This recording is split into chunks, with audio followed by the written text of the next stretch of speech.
categories will target significant areas of need. We know COVID-19 has taken a toll on businesses across the state. Small businesses have inherent challenges when it comes to being competitive. They simply have fewer resources and are now struggling even more due to the fallout of COVID-19. These grant funds will cover critical investments, help small businesses keep their doors open, and keep Kansans employed. These businesses may use the grant funds for working capital, such as wages, utilities, rent, and inventory purchases. For example, the dollars can be used to keep out-of-work hairstylists at closed salons and others who lost their jobs on the payroll. Or they can give the small catering businesses funds to purchase food for their reopening. For a business to qualify, 51% or more employees must meet low to moderate income standards as determined by federal guidelines of the U.S. Department of Housing and Urban Development. For meal program grants, the city that applies must have a population that meets or exceeds 51% of the low to moderate income guidelines. These dollars will help fortify programs that reach Kansans in need. For example, local food banks helping the unemployed, and Meals on Wheels for homebound seniors, and providing meals for children who don't have access to school nutrition programs. Cities and counties can apply for up to $300,000 for economic development grants and $100,000 for meal programs. The CDBG-CV program will allow decision-making to happen at the local level and by the people who know their community's needs best. Applications for these grants will be open tomorrow at 1 p.m., Tuesday, May 12th, and will be accepted on a first-come, first-served basis until all funds have been dispersed. More information is available at Kansas Commerce, that's Kansas spelled out, kansascommerce.gov/CDBG-CV. The CDBG funding is just one piece of our state's far-reaching recovery strategies. Our recovery office is ramping up its efforts in the face of staggering economic setbacks caused by COVID-19. As the recovery unfolds, it's important to remember we must all continue to safe practice. Many businesses have reopened with strict social distancing practices in place. I want to thank them for making the changes to keep their workers and customers safe and healthy. And I want to thank every Kansan who's respecting these necessary measures.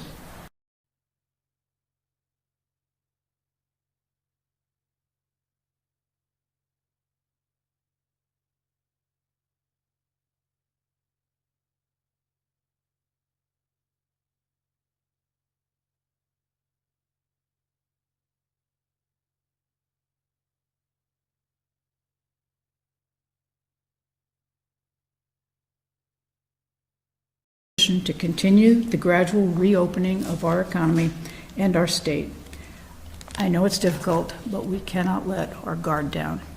We're still a long way from beating COVID-19, so it's absolutely critical that we continue to be as diligent as possible. Our website has the most current information on everything COVID-19 related in Kansas. It's covid.ks.gov. And now I'll hand it over to Dr. Lee Norman, Secretary of the Department of Health and Environment. Thank you, Governor. Good afternoon. May 11th.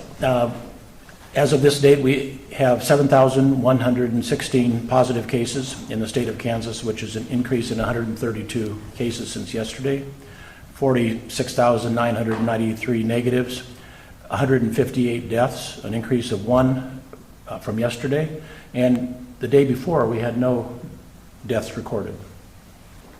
The state is currently monitoring 78 clusters. The breakdown is much like you've heard me talk about before, 29 in private companies with 427 cases and 5 deaths. Those are companies of vastly different sizes and complexities, business sectors. 24 in long-term care facilities with 575 cases, including 92 deaths. 9 church and other gatherings at 114 cases and 9 deaths. 7 in meatpacking plants with 1,280 cases and 2 deaths, 3 in group living situations with 41 cases and 0 deaths, 3 in correctional facilities, most of those in Lansing, and also the Wichita Work Release and Grossman Center with 863 cases and 3 deaths, and 3 in healthcare facilities with 22 cases and no deaths. Wanted to give you a reminder that beginning today, the data updates on our website will occur on Monday, Wednesday, and Friday. We had been previously doing that 7 days a week. As we moved into the reopening plan, we need to make sure that we have our critical epidemiology staff, many of whom are out in the field in all different parts of the state, use their time in the most efficient manner. The staff spend hours a day preparing for those updates and data submissions. And a couple sidebar points about this. The data is accurate on the website. And data accuracy is critical and important, because the submissions we get from the 105 counties don't always necessarily have all the data points. It requires a lot of follow-up, and it's not follow-up, and it's not just clerical function. It's a science function to do that kind of data recording well. Data guides us. It tells us where to go, where to do case tracking, and what we call case-based interventions. We want epidemiologists as the boots on the ground to reduce the disease burden. So we're trying to hit a happy medium there with current enough information that the public and you all know what's in there. And why we update it Monday, Wednesday, Friday. It's very meticulously monitored to make sure it's accurate. But we're not updating it 7 days a week, going to Monday, Wednesday, Friday. I personally don't think there's going to be much lost by that change. Testing. It's an interesting drift that has occurred. You'll recall that when we first started doing COVID-19 testing, that it was mostly done by the state lab with a little bit by the private companies. That reversed so that the state lab was doing about 20% and private companies about 80%. Now we're about 45% from the Cahill lab and 55% from private and other kinds of laboratories. Why do I bring this up? And what it shows is that the increase of availability of various kinds of tests that are coming to us in the state, and I see that as a very good thing. And a reminder that with now adequate testing across the state, if you are a symptomatic person, we encourage you to reach out to your healthcare provider for testing. We have abundant, I would even characterize it now, testing capability throughout the state. As you know, every time I'm tempted to give you a science lesson, although briefly, and I couldn't withstand the temptation today either, as much as it might be desired that I do so. But asymptomatic positive tests, what does that really mean? And the reason I want to talk about this is because there's some important points to learn. One is we're discovering that a person can have a positive PCR, the nasal swab test, weeks after having recovered from the illness. And one of the things we're learning is that what that represents, more than likely, is old disease with COVID-19 in time remote, but it's no longer infectious, is what we believe. I was talking to a doctor over the weekend with a patient in Abilene who was way back in early March on a cruise, for example, and was came home ill with COVID-19. She's still testing positive. There's somebody that's on a television program in Kansas City media. I know of somebody from here in Topeka. Same thing, they're home until they return to negative. I think what we're going to find is that is not a good strategy, because people, what I would call fragments, RNA fragments or fragments of the virus that doesn't necessarily impart them as to be infectious, but it still tests positive. We are learning things about this virus as time goes on, and I think that this is going to be one of the learned lessons. And again, second, a positive test in a person who's gotten over it is much more likely to be just remnants of genetic material and not necessarily active virus. The one, and I'll tease you with this, is that we will eventually pair it with serology, the blood testing for antibodies. And what it'll tell us then, if it comes back with IgG, which is one of the gamma globulins, one of the antibodies that you produce against the virus, if it come back with a positive nasal swab and a positive for IgG, then you have the illness and you have mounted a good immune response. I'm pointing to my vein here, which is where the blood would be drawn from. So we're learning a lot more about this as time goes on. It's actually pretty exciting and will help to guide how we manage the boots on the ground in these various communities. Contact tracing. We have 217 people who've been through the training modules as of this past Friday, with 25 existing staff members to continue to assist with the local health departments. You're hearing a theme, and that is we are deploying our epidemiologists statewide. We are wanting to be as helpful as we can, particularly for small health departments that have outbreaks in their communities. And we're pushing the best talent we can to the local health department to assist them in their activity. They still run the show in their county, and we're there to assist. So the contact tracing is a work in progress. We'll keep you posted. Something else that's on the horizon, you may have heard about it. I think I was busy working this weekend, but I think the news broke somewhere that the remdesivir, which is the antiviral, will likely become available in Kansas this week. Remdesivir is an experimental drug manufactured by Gilead Pharmaceuticals, Gilead Sciences, and recently released via an emergency use authorization, EUA, from the FDA. The EUAs allow for clinicians to use non-FDA approved, except approved on an EUA, medical products in a time of emergency, essentially sidestepping the long traditional FDA review process. Remdesivir is used for patients that are quite ill with COVID-19. Typically, it would be somebody on a ventilator and in need of intensive oxygen supplementation. Studies have shown that the remdesivir accelerates the recovery time for COVID-19 patients. Kansas is scheduled to get 10 cases of the remdesivir. I always say that holding my breath a little bit because I like to make sure that I'll tell you what the numbers are when it finally arrives. It hasn't always worked out exactly as has been promised. But if we get 10 cases, one case treats on average 5.13 patients. And I won't go into the dosing schedules. But that would mean that the 10 cases would serve hopefully between 50 and 55 patients. Typically, it depends on if it's adult or pediatric dosing, that kind of thing. Our staff is currently working to put together a strategy to assist our hospitals and clinicians and how the limited supply will be distributed.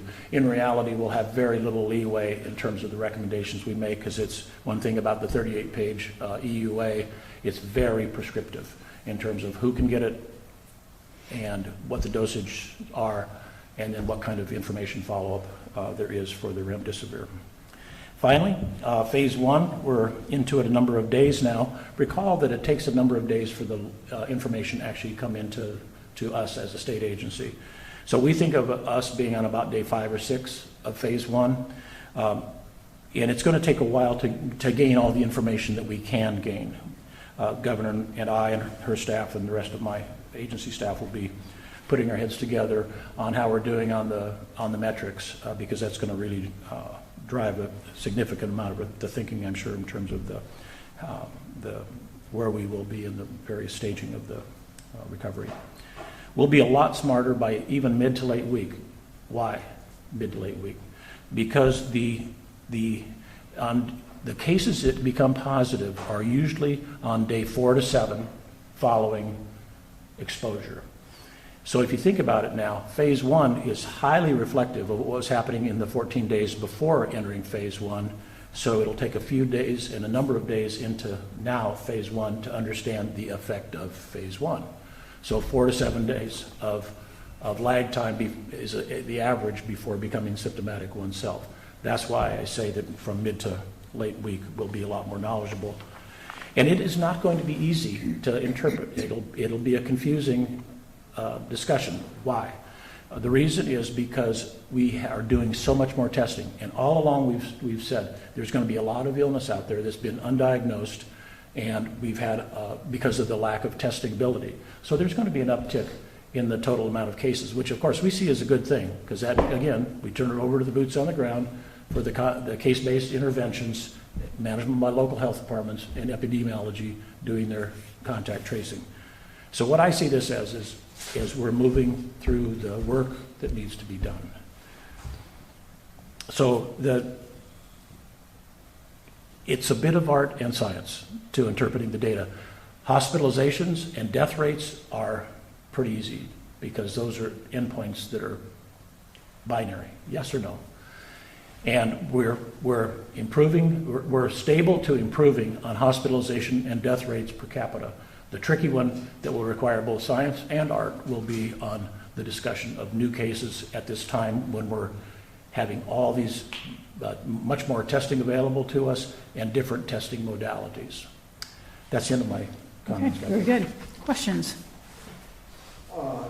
Governor Kelly, you no doubt have seen that somebody requested Attorney General Schmidt's opinion on whether or not, you can enforce any of these emergency orders if need be as a crime. He seemed to indicate that power rests only with the legislature, though he has not yet issued a formal opinion. This is just another example of the constant battle out there for people who want to move faster, who think you're being too restrictive. How much of a distraction is this, and what specific reaction do you have to the fact that people are asking about this? In Lynn County, there's a lawsuit. When is this? How does this complicate the response? Oh, Jim, I think it's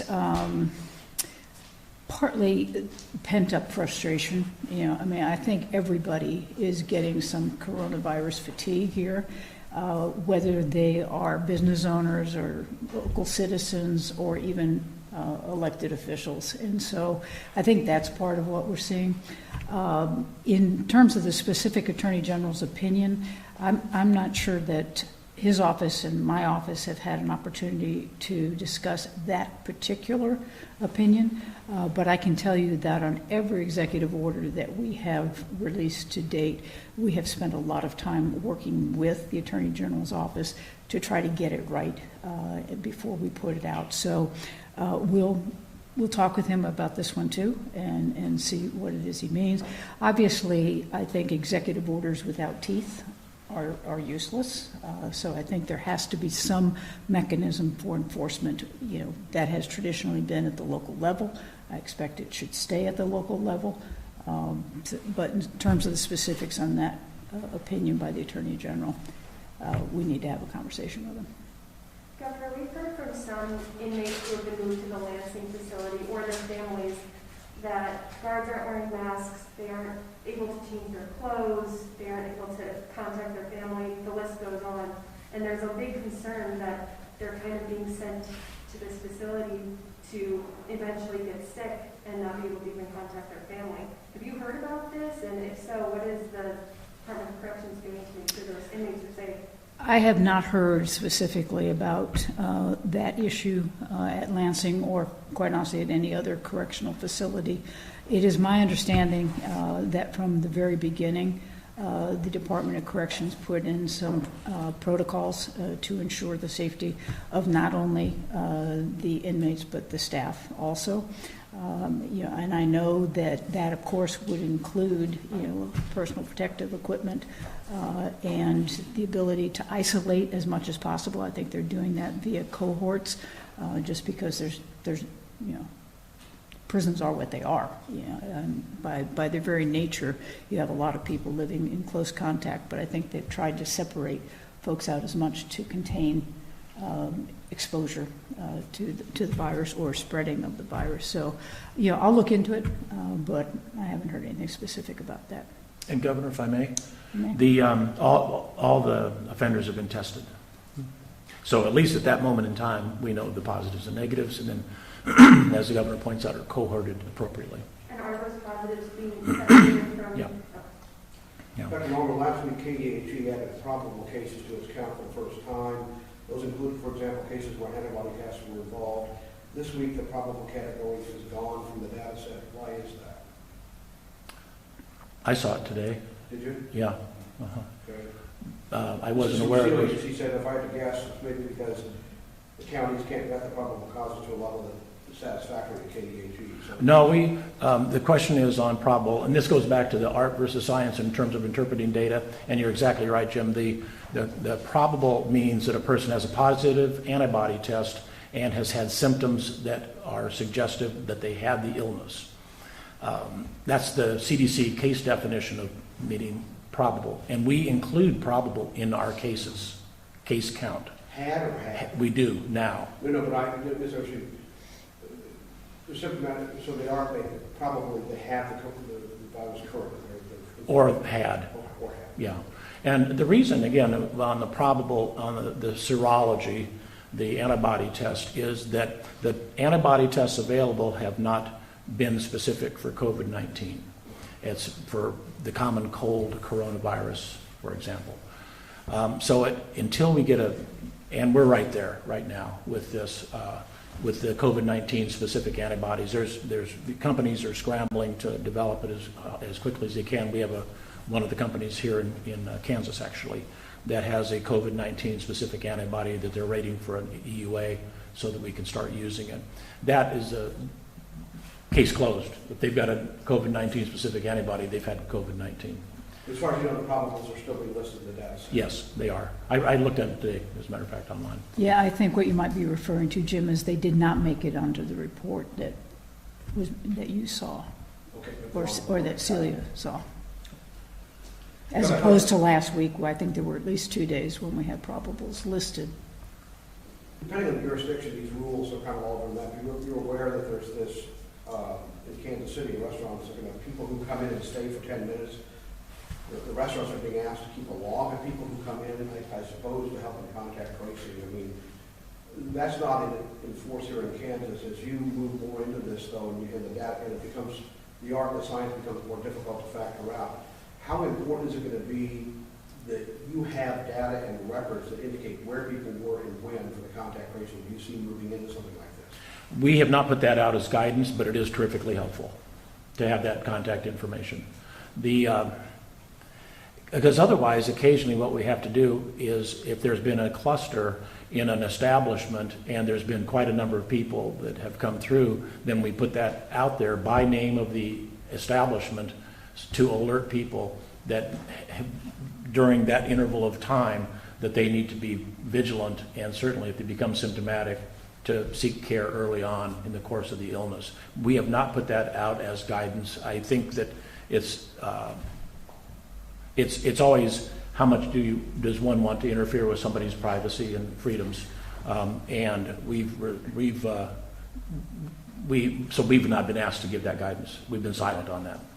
Yeah, Jim, if I could, it was just last week, I think, on public radio that I heard a segment, and whoever it was speaking, I don't know if it was a reporter or just somebody they were interviewing, said that what they were doing is that they were journaling everywhere that they had been, so that if they came in contact where they felt like they'd come in contact, they could then report those figures. And I think that would be a great way to do it, is if everybody just on their own, sort of thinks back every day, who did I see today?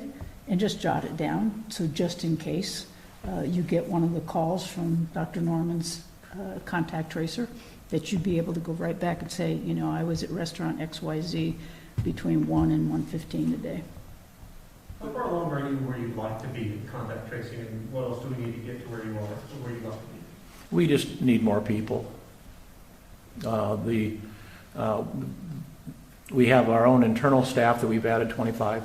We have, as I mentioned, 217, and we want to get to 400. We don't need to have them today, but we certainly, by the time that the summer and fall rolls around, we would like to have a force. That's what we are estimating that we'll need, as a force of 400. It's going to be a little hard to glue together, quite honestly, a volunteer force of 400, because as the governor points out, I'm hoping that they aren't going to be affected by fatigue and lose enthusiasm for this. If that's the case, then we'll have to increase to whatever we need to increase to. And yet it's hard to fund out of current operations the workforce to do that. And also, we hope it will be a time-limited gig for people to do anyway. And the spirit of volunteerism has been quite good. Can't you use federal funds for that? But college students who aren't in school? We do have all manner of people of different kinds. We have, for example, a whole cadre of medical students that are doing this, and we are paying them kind of as almost like an internship, like if they were in a job internship. And to be honest with you, Jim, I don't know where those dollars come from, if they're state or federal dollars. Governor, on Friday, you said the Medical Society and the trial lawyers were negotiating over liability protections Do you have an update, and have you spoken with the Kansas Chamber regarding liability protections for businesses? No, I think that came up on Friday, and I haven't talked with either groups or any of the three groups today. Secretary, is there a benchmark for where you would like to see the testing rate in the short and long term as the state prepares to go through the reopening plan and colleges figure out, whether or not they can reopen for fall classes and that kind of thing? That's a terrific question. Testing rate. If we get to 2%, and we're almost there now, we're at 1.81% of our population have been tested, then that is an adequate number for epidemiologic modeling and predicting. What this is, I think, the end game, quote unquote, is going to come down to is what we're seeing shape it now, which is it's about conjugal. No, that's not the right word, is it? Congregate. Group. Living situations. Congregate. There we go. As in a congregation. Yes. Congregate living situations of prisons and work situations, as in packing plants and nursing homes for living. And I think there's going to be wide open spaces that have very little disease ultimately. So 2% to get to predictions, and then secondly, hotspotting it with an adequate workforce of contact or investigators and contact tracers. Governor, on Friday, I asked you, or I let you know that people are having trouble getting through on the Department of Labor line. There's no option to hold. They just have to hang up and keep going back. Were you able to talk with them and kind of figure that out? I have not had a chance to talk with the Secretary of Labor or anybody over at Labor, but thanks for reminding me. I will do that. When it comes to these stricter rules, like the rules in the restaurant guidance in Kansas City to help with contact tracing, that's an example. People it's a fine line balance. People are after you all the time for not going far enough and fast enough and for being overly restrictive, and yet, from Dr. Norman's answer, it sounds like you all have talked about perhaps instituting rules or guidances like this, but have decided not to. Talk a little bit about the balance you're trying to strike here. Well, the Secretary and I have not had this conversation. There may have been some conversation within the agency itself, but he and I have not had that conversation. And I think maybe we need to have the conversation. My gut is that that's an awful lot to ask of people. People were having enough trouble with the idea that some app, on your phone was following you around and being able to report it, even if it was sort of anonymously where you'd been, much less us asking them to record that. I think that's going a little bit too far, and so I don't see us doing that. But if there comes a time when we absolutely have to for the health and safety of Kansans, we would consider it, but it would not be the first thing on my mind, nor my first choice. And if I may add, this contact tracing and disease investigation is not new to us. We're doing this right now with other kinds of, whether it's tuberculosis or syphilis, or whether it's a food outbreak from a salad bar or whatever it happens to be. This is not new, and yet what you're asking, Jim, I think is a smart question, and that is, do we need to take it to the next echelon? And the governor said, as she points out, we haven't talked about this specifically, and I hope it doesn't come to that. One more question? Governor, when was the last time you were in contact with the White House, and do you have a comment on some of President Trump's staff starting to test positive for the virus? We actually had a call this morning, 10 o'clock Central Time. I was on the phone with the Vice President, who was at the White House, and then a lot of other governors, the Secretary of HHS, the Director of CMS. So all of those folks were on the phone. So we're in pretty regular contact with them. And then I'd also say that they've got an intergovernmental affairs department within the White House that works with the states. And so our staff is working closely with them on a whole host of things, a lot on the PPE and testing and all those kinds of things. I think that the fact that folks within the White House have now tested positive just suggests, that as we've been saying all along, this virus knows no boundaries. It can go anywhere, get anybody. Doesn't matter about your political party, where you live. So I think that just is a reminder to us. Thank you. Thank you.